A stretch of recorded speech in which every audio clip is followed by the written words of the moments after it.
தன்சிகா அவர்களும் விஷால் அவர்களும் காதல் வயப்பட்டிருக்கிறார்கள்.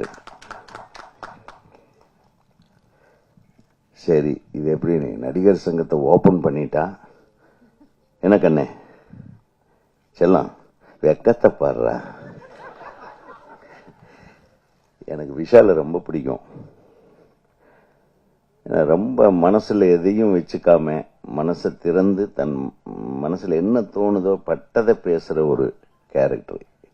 அவர் நடிகராக முன்னாடி இருந்தே தெரியும். கார்த்திக்கும் அவர் ஃப்ரெண்ட்ஸுகளா இருக்கும் போதே அவங்களுடைய அப்பா எனக்கு ரொம்ப நல்ல நண்பர். எதுனாலும் மனசு விட்டு என்கிட்ட சில விஷயங்கள் பேசுவார்.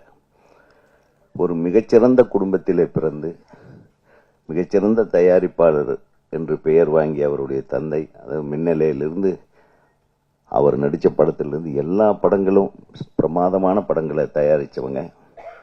ஒரு மிகச்சிறந்த நடிகரை உருவாகி ஒரு மிகச்சிறந்த மனிதனாக இன்றைக்கு வரையிலும். விஷால் பார்க்கறதுக்கு தான் கொஞ்சம் கரடு முரடா இருப்பாப்ல. ஆனால் ஒரு குழந்தை மாதிரி ஒரு மனசு எனக்கு நல்லா தெரியும். ஸோ அந்த குழந்தைய நீ நல்லா பார்த்துக்கணும் தன்சிகா.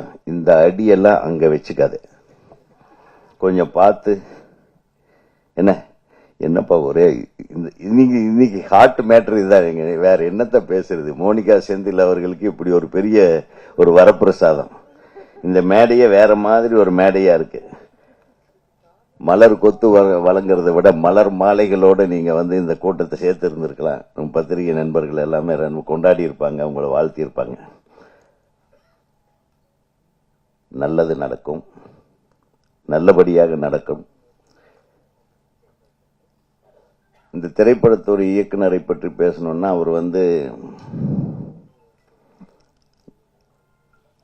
நம்ம சங்கத்தில் ஒரு நல்ல மிகச்சிறந்த இயக்குனர்.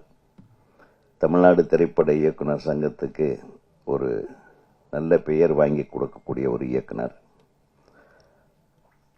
அவர் இந்த படத்தின் மூலமாக மிகப்பெரிய வெற்றி அடைய வேண்டும் என்பது எனது ஆசை, எனது சங்கத்தினுடைய ஆசை. இந்த திரைப்படத்திலே பங்கேற்ற அனைவருக்கும் எனது மனமார்ந்த வாழ்த்துக்களை தெரிவித்துக் கொண்டு, இந்த திரைப்படம் எப்போ வெளியிட போறீங்க செந்தில்? 1 மந்த்துக்குள்ள.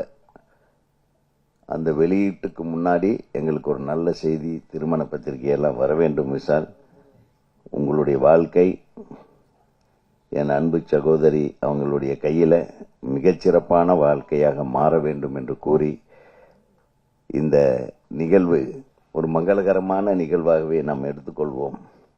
யோகிடா, நீ யோகக்காரன்டா என்று சொல்லி வாழ்த்தி விடைபெறுகிறேன். நன்றி, வணக்கம். செய்திகளை உடனுக்குடனும் துல்லியமாகவும் தெரிந்து கொள்ள சப்ஸ்கிரைப் பண்ணுங்க.